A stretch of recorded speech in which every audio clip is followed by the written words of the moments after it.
Ngayon naman po ay hindi naman, nagpapasalamat po kami sa bawat isa from day 1 ng Winilan sa aking mga kasama, we're still intact.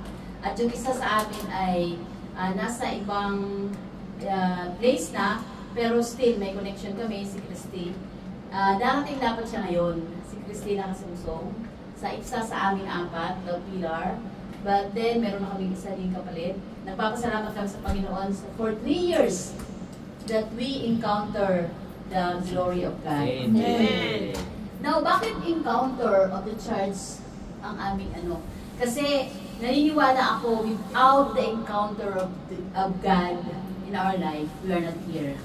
So I do believe na tayo din nandito ngayon, lahat din tayo ay na-encounter ang Diyos. Diba? Kasi I do believe na kapag hindi natin na-encounter ang Diyos, o hindi tayo nagkaroon ng encounter, wala tayo dito. And glory to God dahil in our 3 years, anniversary, we have 3 speakers, we have 3 topics, and we have 3 encounters. Ang ating team ay The Encounter. Hindi lang ito simple na encounter. I want to emphasize why there are 3 encounters. Diba kapag isa lang parang, si ano lang naka-encounter, si Pastor Alan lang naka-encounter. Para bang may mga patutoo pa. So there are 3 encounters here. We start from Isaiah by Pastor Alan, and the Samaritan woman, it is by our own Pastor Reggie, and the encounter of Paul. So tatlo tayo ngayon, tatlong speaker. So pwede po tayong sit back and relax. At gusto ko po na sa ating pakikinig sa kanilang isi-share sa atin, ay meron po tayong maunawaan, and we are going to be excited na kung paano na-encounter ni Isaiah, the Samaritan woman, at ni Paul sa kanilang buhay ang sigad, ganun din po sana sa bawat isa sa atin. Amen. So, let us hope and pray na hindi tayo uuwi, na hindi natin na naisip na ma-encounter din natin ang Diyos. Our first speaker, our very own senior pastor from Wien, Jerusalem, is welcome, Pastor Alan Peralta, our father.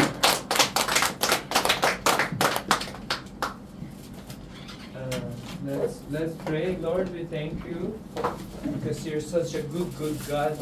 Yes, Lord. And Lord, you've given us a privilege. Naging kami ng privilege na kasama kayo, ma-encounter kayo. Lord, tonight ay marinig namin ang tinig ninyo. Thank you, God, for your goodness and your loving kindness. Thank you for reaching out to us when we cannot reach out anymore. Amen. Love you and bless you in Jesus' name. Amen. Pagkain natin si Pastora B dahil meron siya assignment dito mag-a-award. Bago pa lang. Tama nandito si Kuya Edison na nagre-report kay Lola. The Gospel of Faith Ministry. This is to certify that Gemaline Baswell finished the study of Divine Healing.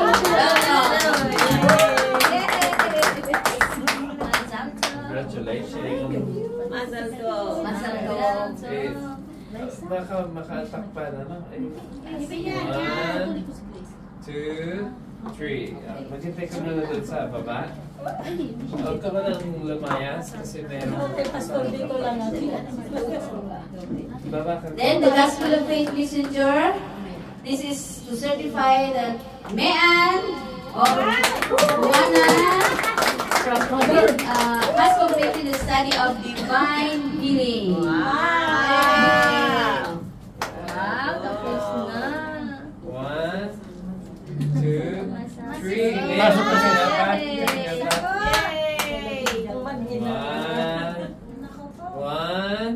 Tapos Sister Gloria susunod na rin, no? Amen. Paparan namin sila.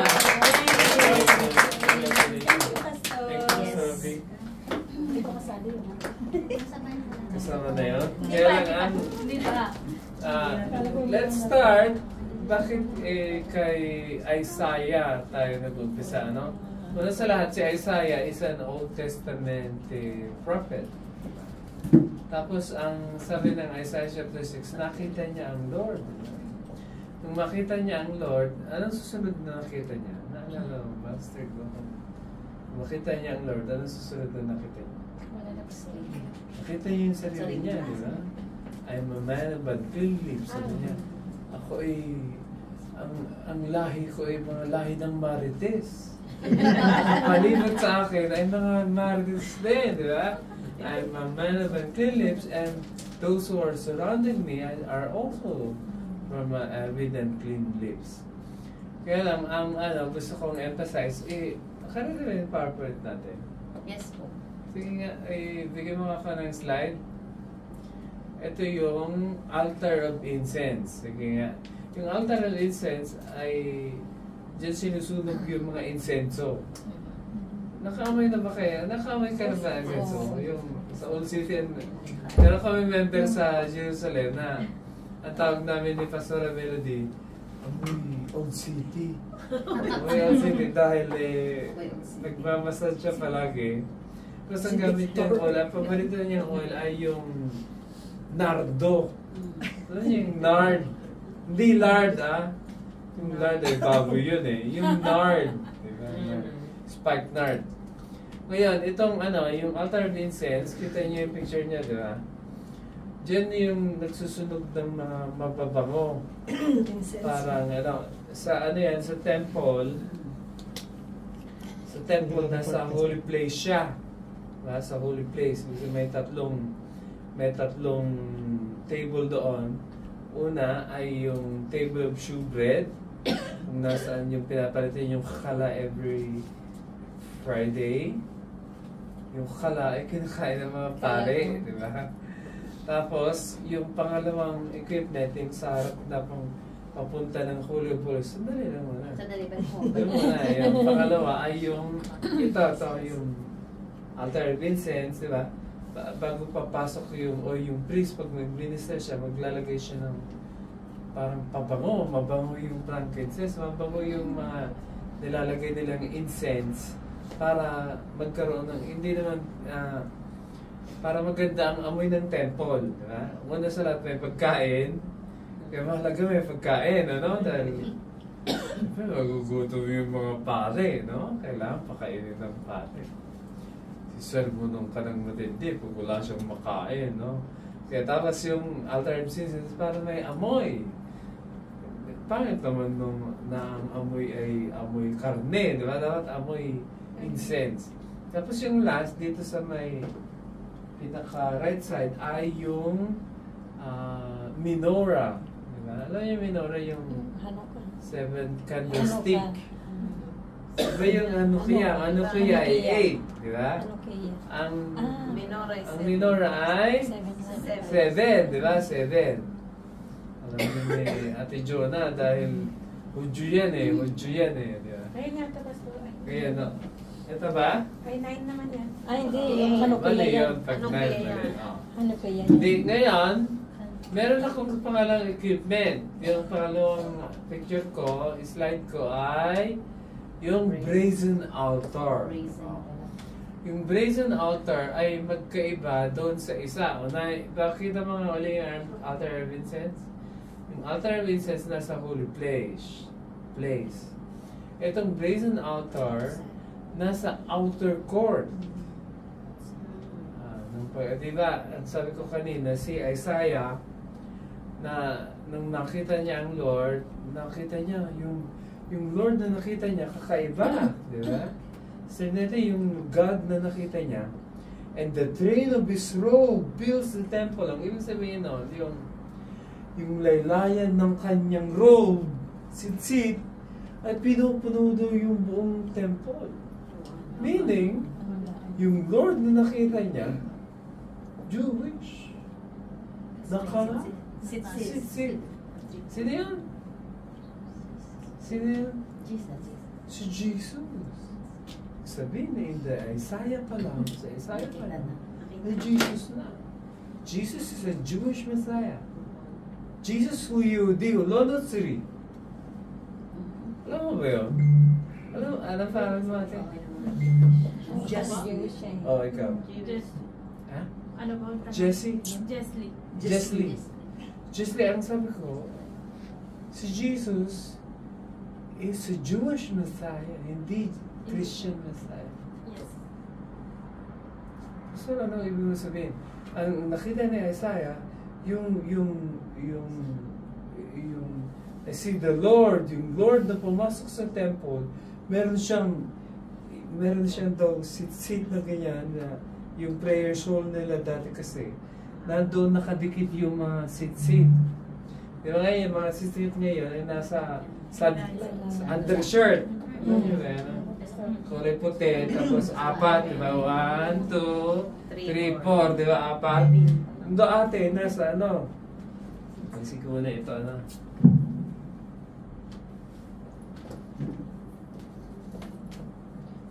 Kasi pag nag-aalarm yung message ko, sabi niya, tama na, sabi niya.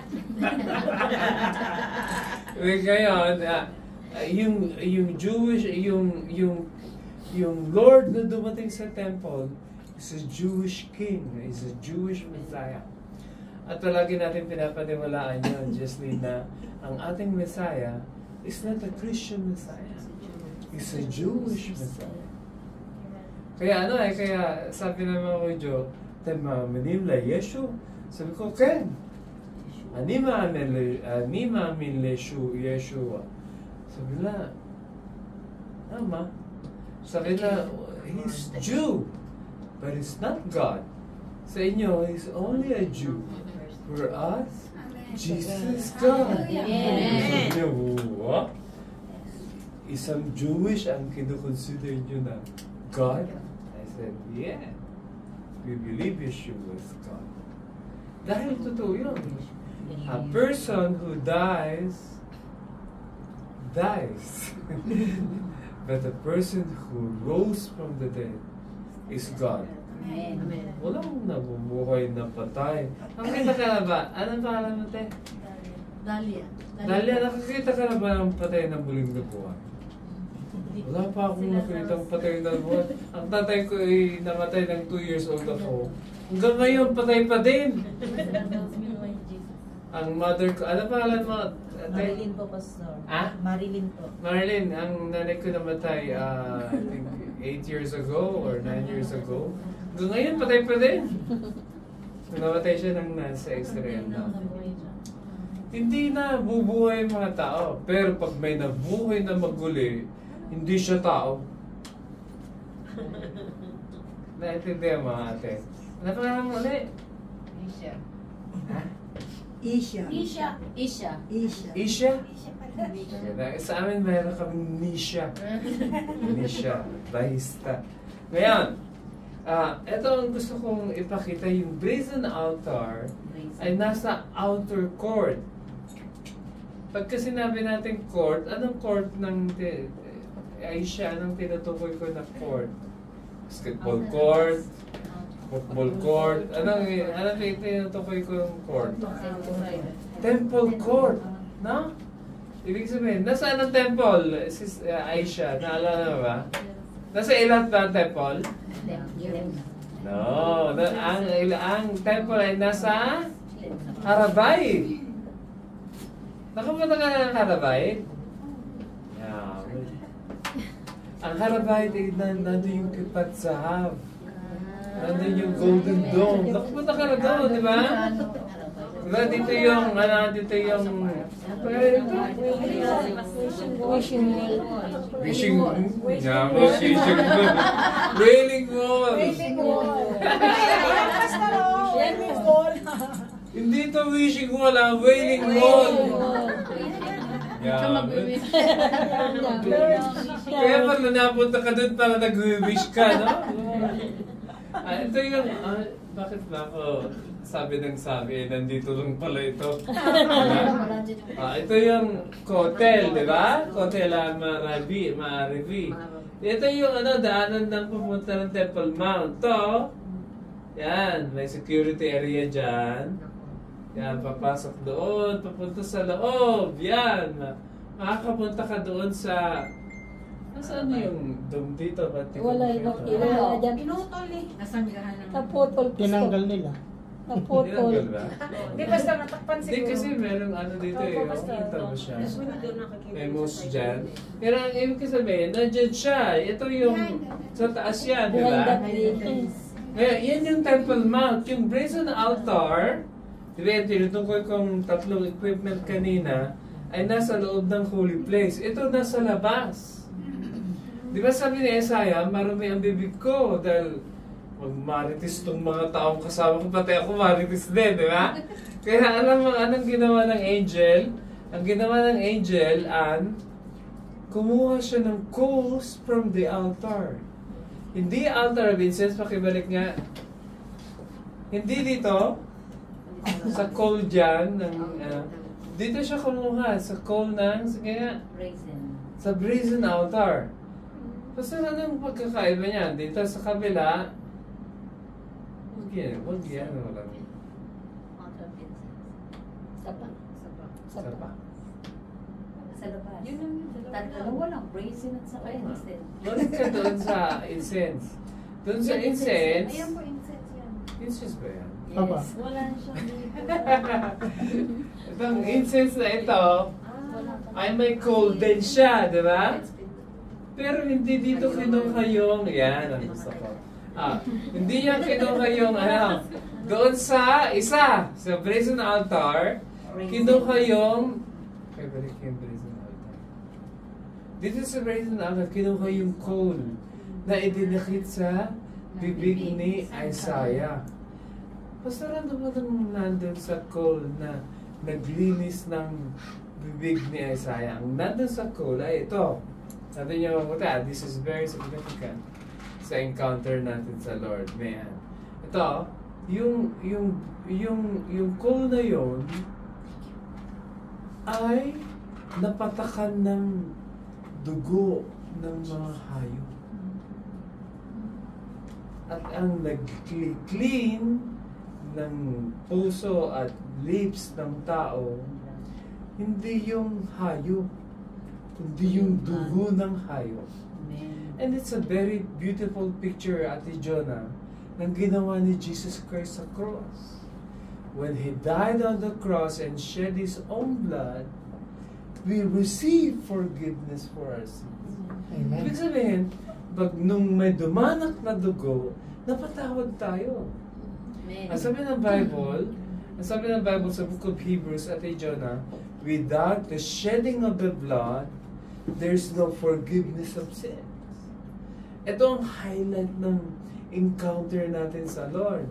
Wala kang encounter sa Lord kung hindi na-touch yung puso ng dugo ni Jesus Christ. Amen. At Jenny, ikaw ba yan? Jean, ikaw ba yan? Wala po na ang mata ko eh. Ha? Jean, yun yung encounter natin sa Lord. Yun ang unang encounter natin. At excited ako sa mga dalawang mag-share dahil gusto ko ding marinig kung ano yung encounter ang i-share nila.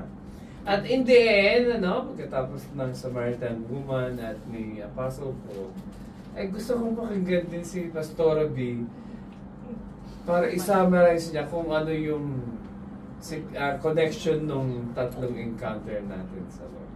Kaya let me call Pastor G! Palapakan naman natin si Pastor. Parang hindi yata malakas ang boses mo. Kaya.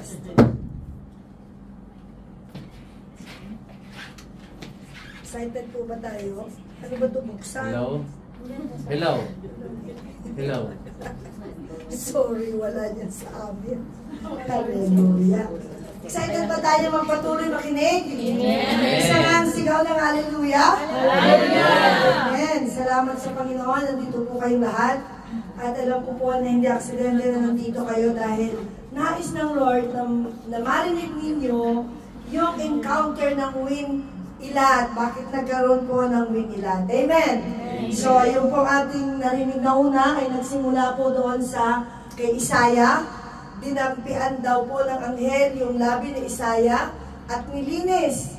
Amen. Ngayon naman po ay maririnig naman natin yung encounter ng Samaritan woman. Amen. Kung paano ba ang nangyari doon sa Samaritan woman. At ikukonect po natin yon dito sa nangyari dito sa Ilan. Bakit po nasabi na encounter sa encounter ng church? Di ba kanina sabi, encounter ng church. At ang aking pong text ay matatagpuan sa John 4 verse 14. Ngunit ang sino mang uminom ng tubig na ibibigay ko sa kanya ay hindi na muling mauuhaw kailanman. Ang tubig na ibibigay ko ay magiging batis sa loob niya at patuloy na bubukal at magbibigay sa kanya ng buhay na walang hanggan. Sinabi ng babae, Ginoo, bigyan po ninyo ako ng tubig na iyan upang hindi na ako mauhaw, ni pumarito pa upang sumalok na muli. Hallelujah, napakaganda po ng text natin ngayong gabi. Alam ko, bakit kayo nandito ngayong gabi? Excited anniversary. No! Nauuhaw kayo! Amen! Gusto niyong uminom ng iniaalok ng Panginoon. Dahil kung wala kayong kauhawan, wala kayo ngayon dito. Tama? Amen. Kung hindi kayo nauuhaw, nandun kayo sa diskuhan kasi satisfied na yung needs ninyo doon sa mundo. Amen? Pero dahil nilagyan ng Lord ng kauhawan ng ating puso, kaya dinala tayo ngayon ng Panginoon dito. Kagaya po ng Samaritan woman, alam naman na po natin kung ano po ang history ng Samaritan woman, di ba? Ang Samaritana po ay galing din sa Israelita po sila, pero hindi po sila, magkaiba po sila. Amen. Sila po ay mga outcasts. Kumbaga, parang sila ay galing doon sa bundok, sa village. Amen. At bawal pong magkasama ang lalaki at ang babae noong time na yon.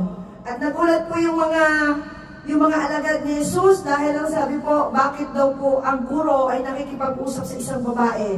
Kasi ang Samaritana po, siya ay sumalok ng tubig noong katanghaliang tapat. Bakit kaya naisip natin? Bakit kaya noong time na yon, ang dami namang oras, pero bakit katanghalian siya sumalok ng tubig? Of course, noong time na yun po, 12 o'clock, walang tao. At wala pong tao nung time na yon. Bakit po lumalabas siya ng walang tao? Kasi nahihiya siya. Amen? Outcast siya eh. Bakit ba yung sinabi doon na ang Samaritan woman, sabi niya, unlucky, cursed, divorced, immoral. At ang sabi pa nga doon ni Jesus, ikaw ay merong 5 asawa.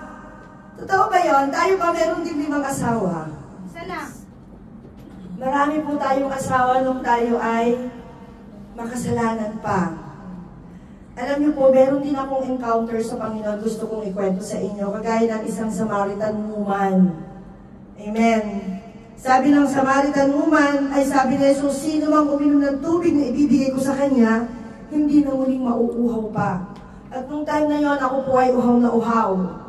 At to God be the glory, dahil ginamit ng Panginoon ang sitwasyon upang yung kauhawan ko ay magkaroon ng kalunasan.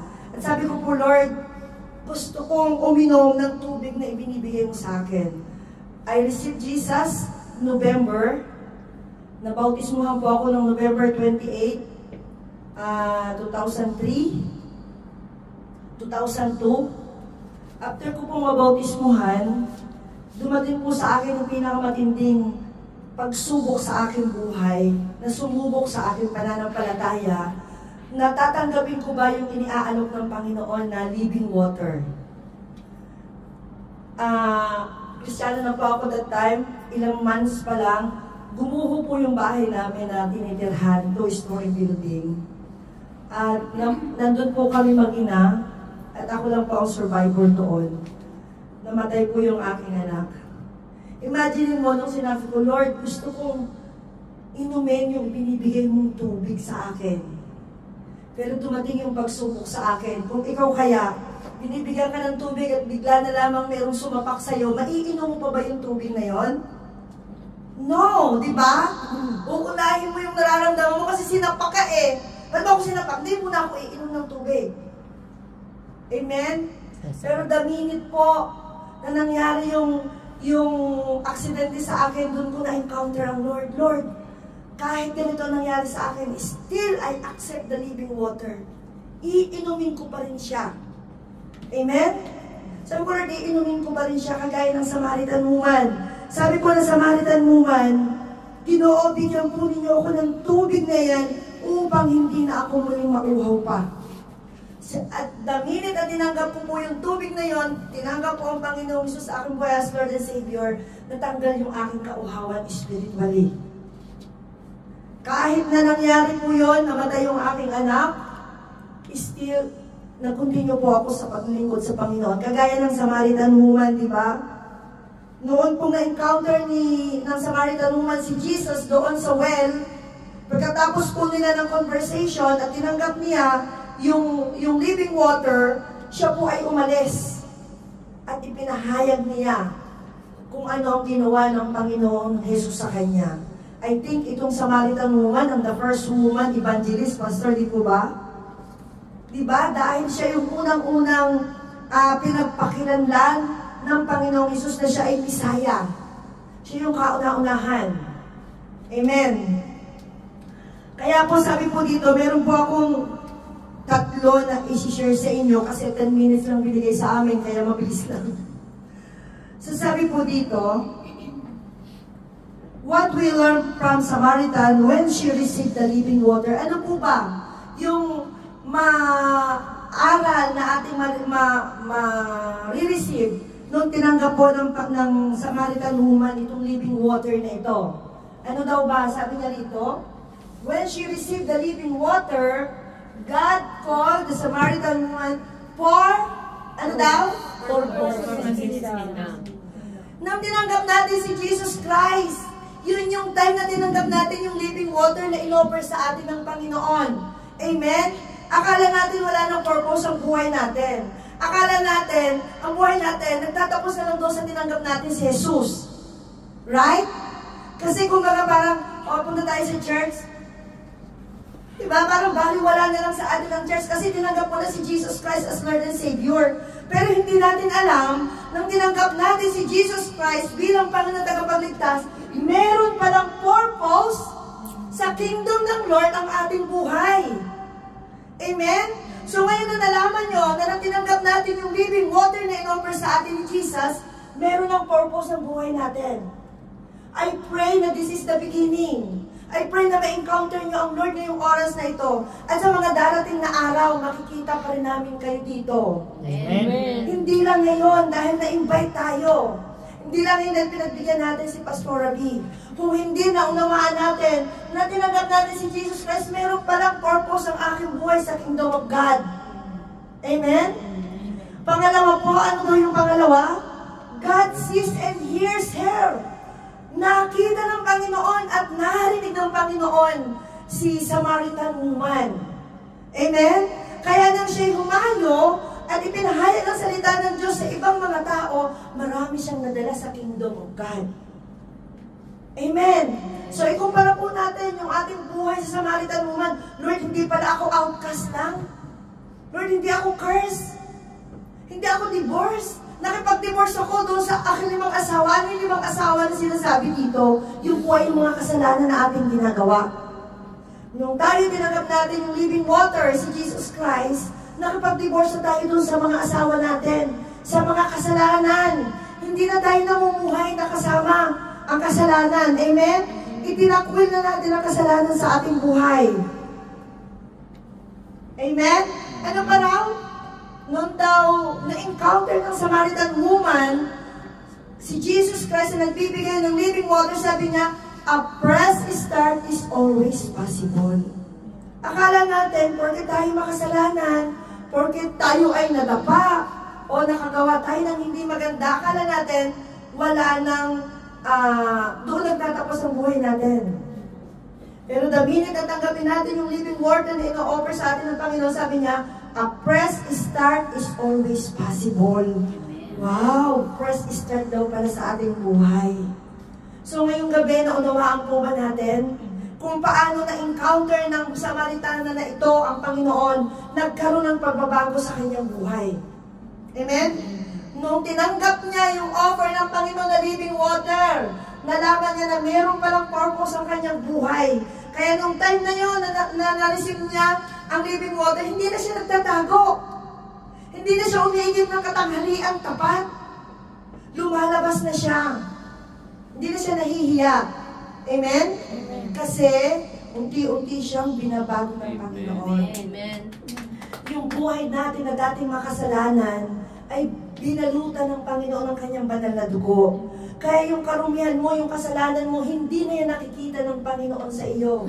Sino nakikita ng Panginoon sa iyo? Yung living water na ininom mo. Yung living water na tinanggap mo. Amen? Si Jesus Christ nagbigay ng living water sa iyo. Amen? Eh, sabi doon, naririnig ng Panginoon kung anong pangangailangan mo. Sabi niya si John, tumawag ka. At ikaw ay pakikinggan. Bakit tayo papakinggan ng Panginoon pag tayo tumawag sa Kanya? Para mapaluguran ang Kanyang banal na pangalan.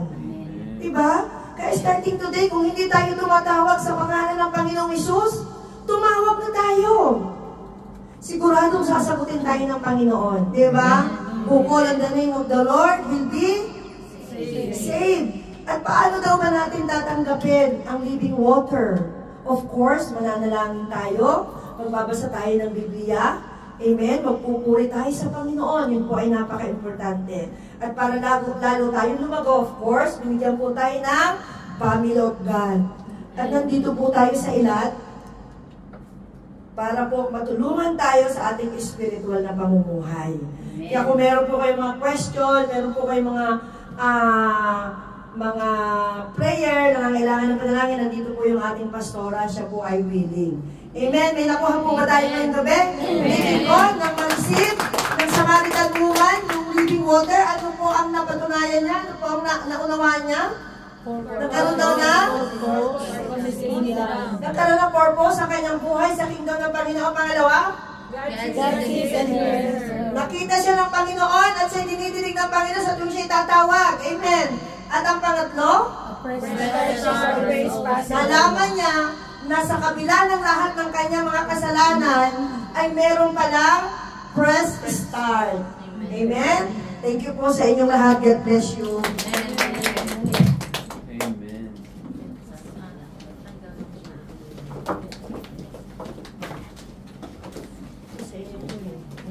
Amen. Praise the Lord. Tutuloy po tayo sa presensya ng ating Panginoon. Amen. Hallelujah. Napakaganda po at exciting, mga kapatid, ang ating mga nare-receive tonight. Amen? So, si Pablo naman po, mga kapatid, makikita natin, si Pablo, ay isa po siyang, pinanganak po siya, konting kaalaman lang, about sa buhay ni Pablo. Ano makikita natin na si Pablo ay ipinanganak po siya sa Tarsus. Sa modern time natin today is nasa Turkey po siya. Di ba? And then, itong si Pablo, mga kapatid, he was a Roman citizen. Kaya lang, siya ay ipinanganak, ay siya ay ni-raise, lumaki sa Jerusalem. Amen? Sa Jerusalem po siya lumaki at doon po siya nag-aral. At itong si Paul, mga kapatid, nating pag-uusapan today, at continuation sa ating pinag-aaralan about the encounters, ay ito pong si Pablo ay isang well-educated about sa law of God. Di ba? About yung law of Moses. Di ba? Matalino, very intelligent itong si Pablo po, mga kapatid. Makikita natin yan, ayun po, ipakita mo po yun na yan. Nandyan po yung ating text, hindi lang siya makita, yan dyan ang text natin, at ito po magtatagpuan sa Acts chapter 9, verse 3 and verse 3 to 9. So, kagaya nga po yung sinabi ni Pastor G, we have only 10 minutes. So, makinig ka, may paginig, amen? So, makita na, bigyan natin ng konting highlight itong si Pablo. Si Pablo po, mga kapatid, ang early life niya po, ang pangalan niya po ay, kung mapapansin natin, ang pangalan po niya ay si Saul. Di ba? Bago pa siya maging missionary, bago niya na-encounter, ang ating Panginoon, ay siya po ay si Saul, ang pangalan niya, bago palitan ng Diyos. So mapapansin natin, punta tayo dito sa Pablo mga kapatid, mapapansin natin na si Pablo po ay isang persecutor. Diba? Isang persecutor po itong si Pablo. At mapapansin natin dyan na ang hinahanap niya, diba? Ang purpose ni Paul mga kapatid ay hanapin yung mga Christian. Para anong gagawin niya? Mababasa natin sa verse 1 kanina, binasa natin kanina. Yun yung purpose ni Pablo, ni Saul. But suddenly, ito na po yun. Dito na po tayo sa ating encounter. Encounter niya sa ating Panginoon. So basahin, hindi ko na babasahin mga kapatid, So mapapansin natin na itong si Pablo ay isang persecutor. So po, i-open natin yung next slide. Ayan, yan po ang former life ni Pablo at yung purpose niya sa buhay. Diba? Napapansin nyo, he was a formerly blasphemer and persecutor and a violent man, according to the book of Timothy. Diba? Kaya lang, dito makita natin, after the encounter niya kay Jesus, after he encountered Jesus, sabi niya dito, inaamin ni Pablo na siya ay makasalanan. Di ba? Kaya sabi niya, I had acted in ignorance and unbelief. Although itong si Pablo, like what I said, di ba? Isa siyang very religious. Pharisee nga siya, di ba? Kasi he was a Pharisee. Di ba? Magaling siya, very intellect siya when it comes sa law of God. Kaya lang, iba yung itong na-encounter niya. Diba? Iba itong na-encounter niya. Kaya mapapansin natin, babalik tayo sa ating text kanina, na when as he traveled, he approached Damascus, sabi niya gano'n, the light from heaven, diba, flashes around him, at yung light na yun, mga patid, yan yung nagdi-display ng glory ng Lord. Yun ang nakita po ni Pablo sa road ng Damascus. Diba? But before that, makikita natin mga kapatid, na si Pablo, diba, ay mamamatay tao. In our time today, even in our time today, diba? Ang Lord, tinatawag din niya tayo. Bawat isa sa atin ay may mga purpose ang Lord. Diba? After the encounter ni Pablo kay Lord, naging Paul siya. Anong nangyari kay Pablo? Diba? He fell. Diba? Tinanong, may mga conversation, hindi, sino ka, di ba? Nakaharap niya mismo ang ating Panginoon. Narinig niya rin mismo ang ating Panginoon sa conversation nila. Sabi niya, ako ito na pinipersecute mo.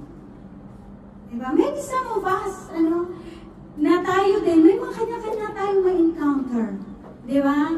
Hindi man natin alam, may mga kanya-kanya tayong mga past. Di ba? Pero dito natin makikita, mga kapatid, I have something na i-share sa bawat isa sa atin, mga kapatid, ngayong gabi. Na bakit itong si Pablo, simula nung na-encounter niya ang ating Panginoon, ipinamuhay niya. Ano ang meron kay Pablo? Bakit ipinamuhay niya? Yung after the encounter niya kay Lord, ipinamuhay niya yung principle of transformation. Praise the Lord. Diba? Kaya makukuha na, bibigyan natin ito ng points. I have some points here. Dito sa Paul Divine's Encounter. Ito nga po yun, sabi niya itong, sinasabi ko kanina, light from heaven flashes around him. That is to display the glory and majesty of Christ. Diba? Yan ang natanggap, nakita, or na-encounter ni Paul. Diba? And then, anong nangyari after the encounter? Sabi dito sa 2 Corinthians 4:6, for God who said, let light shine out of darkness. At itong light na ito, mga kapatid, siya ding nagsashine sa heart natin today. Amen. Diba? At bigyan natin ng itong light na ito, kagaya din ng na-encounter ni Isaiah, at kagaya din ng physical na na-encounter ng Samaritan.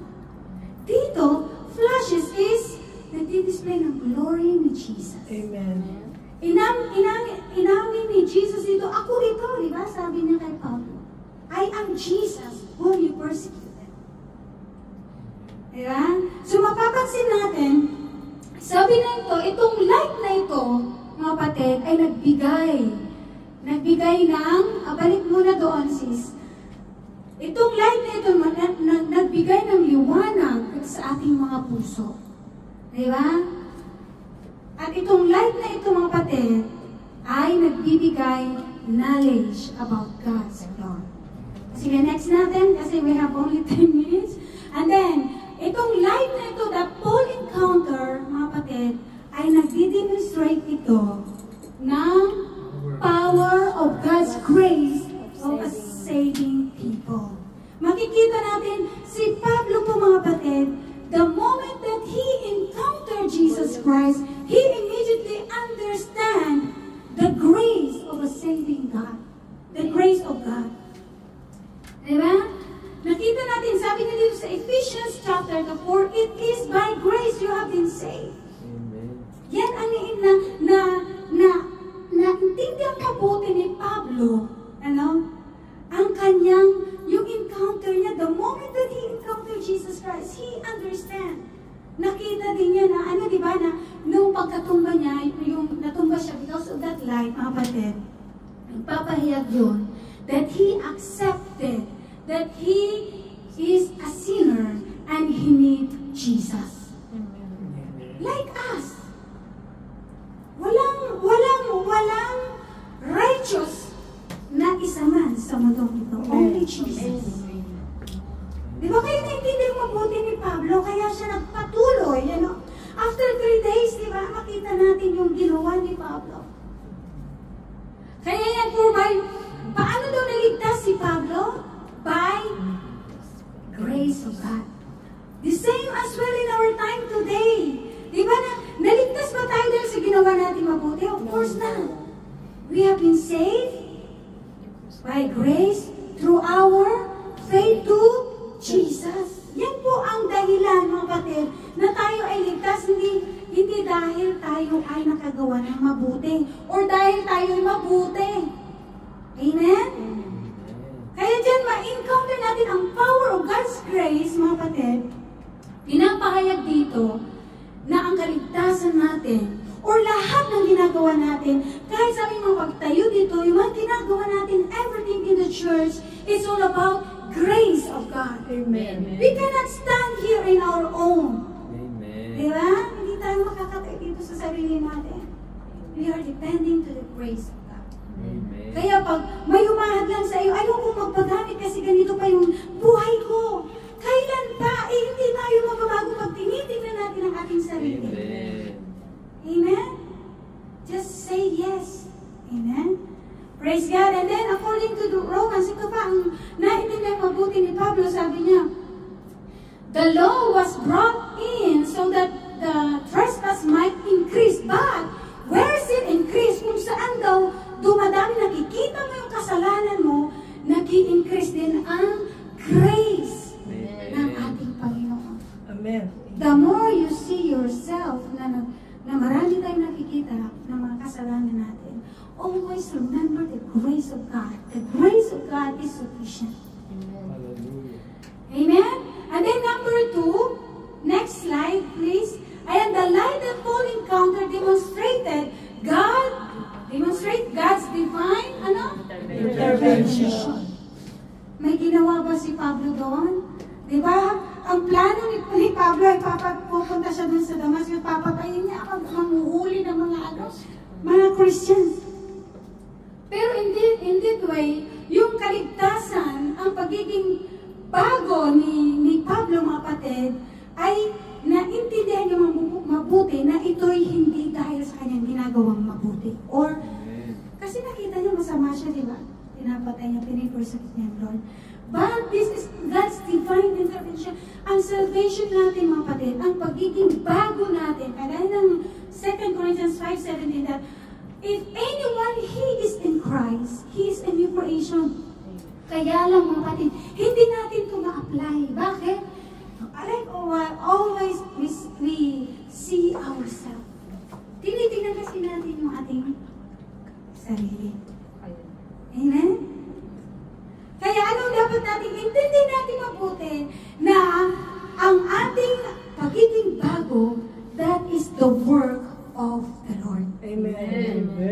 Amen. Manampalataya lang tayo. Pag sinabi ng Diyos, naintindihan mabuti ni Pablo ito, di ba? If anyone is in Christ, he is a new creation. At sabi nga, all things has gone, and the new has come. Yung ating nakaraan, mga kapatid, na-wash out na yun. Kayo, wag na wag niyong babalikan. Kung makabalik man tayo, ipurso pa rin natin yung new creation na sinasabi ng Lord sa atin. Sa atin. Amen? Dahil according to the Word of God, for our sake, He made Him be sin who knew no sin, so that in Him we might become the righteousness of God. Amen? And then sabi niya, there is therefore now no condemnation. Those who are in Christ. Yan ang dapat maintindihan natin mabuti, mga kapatid. Alam niyo ba kung bakit? Si Pablo ay nagpapatuloy despite sa mga circumstances, despite sa nakikita niya sa buhay niya, na isa siyang makasalanan, na kailangan niya ang Panginoon. Naintindihan niyo mabuti that there is no condemnation in Christ. Amen. Yan ang umahad lang kuminsan sa ating mga kapatid when we see ourselves na. Yung sarili na natin. Next slide. The light that Paul encountered demonstrates the power of God's mighty act. Mapapansin niyo mga kapatid, revealing God's purpose. Kagaya ng sinabi ni Pastora kanina, nagkaroon ng purpose ang buhay ng babae when the moment he encountered Jesus. Si Pablo mga kapatid, the moment that he encountered Jesus, he understand that he has a purpose. Amen. Meron tayong mga purpose mga kapatid. Why you are here tonight? Because you have the Lord has a great purpose in your life. Amen. Ano, hindi lang tayo nag-a-attend dito nakikinig. Gagamitin kayo ng Lord, kagaya din ni Pablo na kinasiyahan ng Diyos na kagaya din natin. Na magpapahayag ng salita ng ating Panginoon. Inireveal ng Diyos dito mga kapatid, after ng transformation ni Pablo, may specific mission si Pablo ng ating Panginoon. Binigyan siya ng specific mission. Anong specific mission natin? Go and make disciples. Diba? Kaya sabi nga ba dito sa Acts chapter 9, sabi niya, go, this man is my chosen instrument to proclaim my name. Tandaan natin ito mga kapatid. Pag tayo ay pinili ng Diyos, huwag ka nang bibitaw. Dahil may warning ang Diyos dito, according to Paul, I go to this man, tinatawag, sinasabihan niya dito si Ananias para pumunta kay Paul, na ipag-pray. Dahil nga nabulag ng panandalian. And then ito sabi niya, this man is my chosen instrument to proclaim my name. Ito yung plano at purpose ng Diyos sa buhay ng bawat isa po sa atin tonight. Amen. Amen? Sabi niya gano'n, but before that, sabi niya, ay kalakip po niyang pagsabi niya dyan na this man will be a chosen instrument to proclaim my name. May kalakip siya dyan. Ano yung nasa verse 16? For I will make clear to him how much he must suffer. Diba? And for Yan po ang kalakip mga kapatid pag tayo ay nag-start na mag-commit sa ating Panginoon. Wala pong bed of roses sa paglilingkod sa Diyos. Amen. Dahil lahat, kung papansin niyo, mula Old Testament hanggang sa New Testament, mga kapatid, lahat ng mga naglilingkod at sumusunod sa ating Panginoon, may mga nahaharap ng mga pagsubok. Lalo sa panahon natin ngayon, kahit sa loob ng church, may mga conflict po tayo. Pero according to the Word of God, ginagamit yung mga conflict na yan to test us. Amen. To prove na tayo ba'y mga alagad ng Diyos, baka naman ano lang. Diba? Kaya, mamili tayo mga kapatid, diba? So, mayroon pong kalakip na suffering when we are serving the Lord. Amen.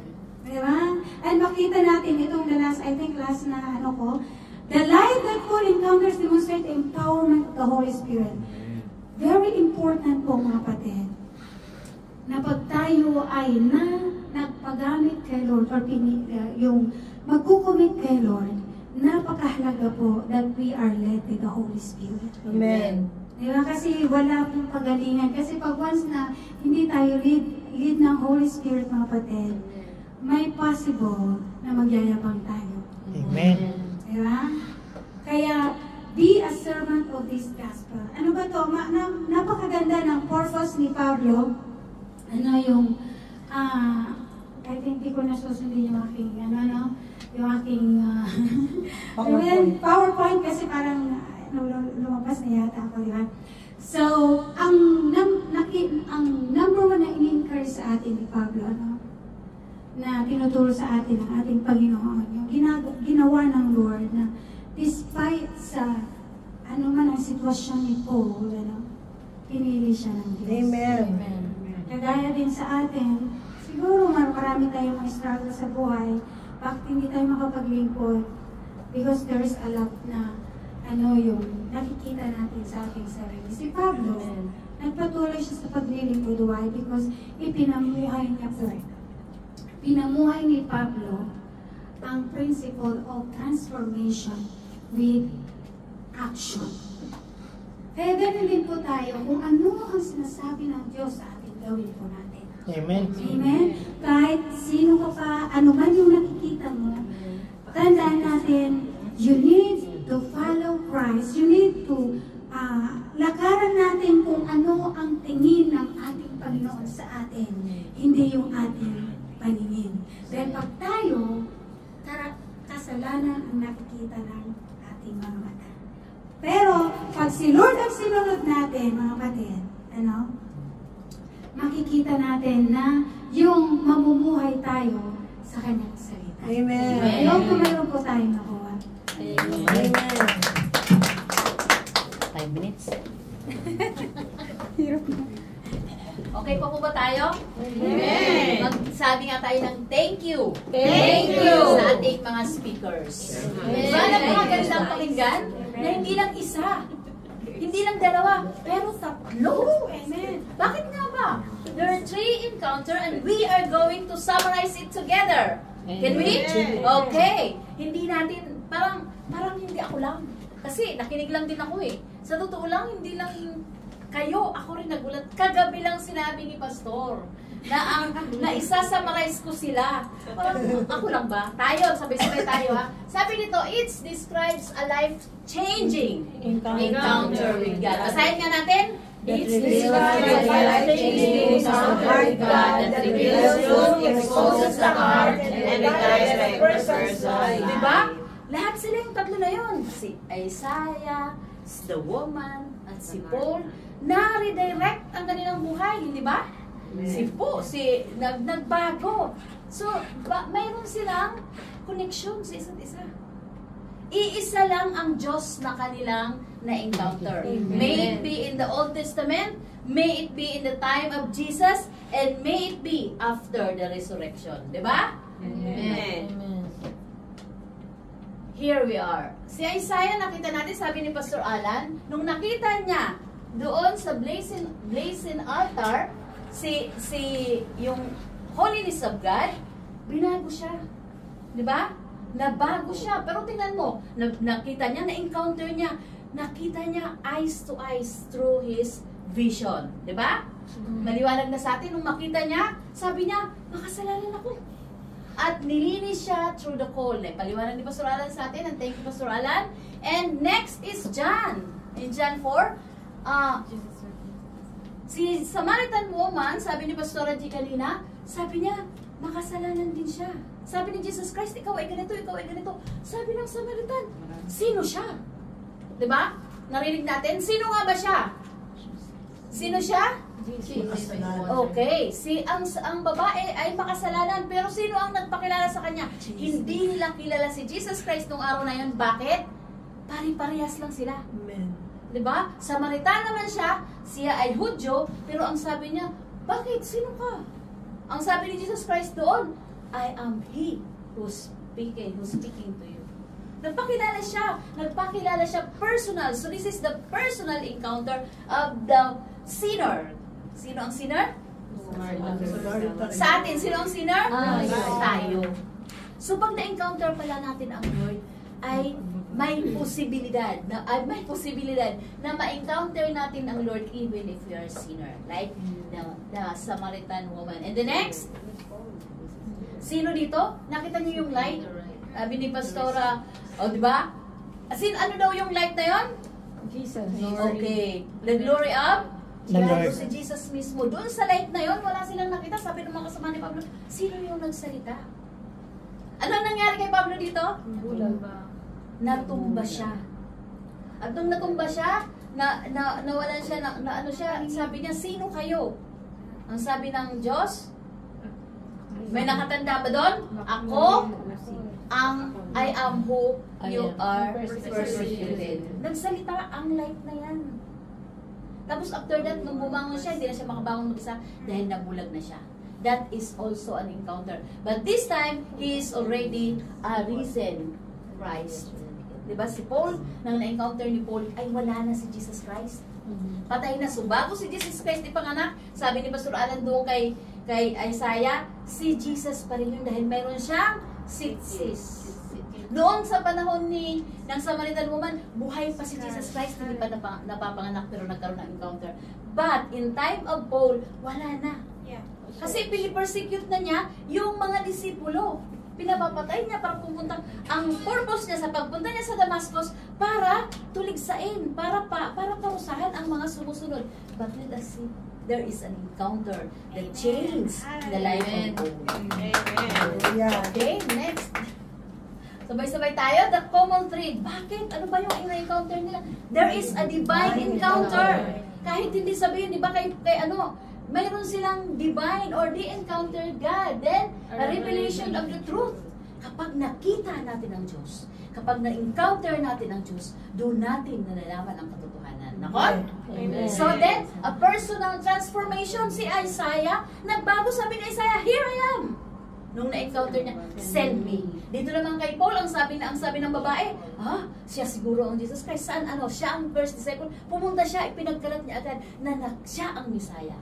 Nakon? Sa transformation na mangyayari katulad ni Paul, nung nangyari kay Paul yung Messiah, 5 minutes tapos na ako. So, nung nangyari ang transformation kay Paul, sabi ni Paul, what do you want me to do? Nakon? Sinurrender niya ang buhay niya at alam natin na marami ang mga writings ni Paul sa panahon ngayon dahil sa kanyang pagsunod because of this encounter. Nakon? Then, a new mission. May balik ng konti. A new mission of calling. Hindi nagtatapos doon, di ba? Yung calling na tinawag ka ng Diyos, you're going to obey. Nakon? Nakon? 5 minutes lang ako. Okay, the message, a true encounter with God always leads to revelation. Ang una nating mararamdaman o matatagpuan ay nararamdaman natin ang presensya ng Diyos. Yung masasabi natin, alam nyo, na-encounter ko talaga ang Lord. Pero pag wala, I don't know. Conviction. Pero hindi mo nararamdaman na makasalanan ka, no true encounter. Nakon, Pastor? Sa iyo, sa inyo, naramdaman ba natin na, Lord, hindi ako karapat-dapat. Bakit? Makasalanan ako. Nararamdaman natin na makasalanan tayo and we don't hindi natin, parang malayo tayo sa Kanya. Kaya sabi niya, mamamatay ako, sabi ni Isaiah. Ang sabi ng Samaritan woman, alam niya. Tapos si Paul, nagbago siya dahil nakita niya yung kanyang kasalanan. There is a sin of, or na-expose yung sarili mo, parang, hindi ako, parang ako to, makasalanan ako. And then, pagkatapos nun, if you encounter God, the transformation dahil babaguhin tayo ng Diyos. Hindi man, instant, liat. One time. Then, mission. He calls you, He sends you out for a purpose. Okay? And then, once, 5 minutes na, more, everybody says, one encounter with God changes everything. Tandaan natin yun, kapag na-encounter natin ang Diyos, we are going to be a new creation. Okay? Salamat natin ang lahat because of this encounter that we have. And I do believe na ang bawat isa sa atin ay ma-encounter din ang God. Amen. Okay?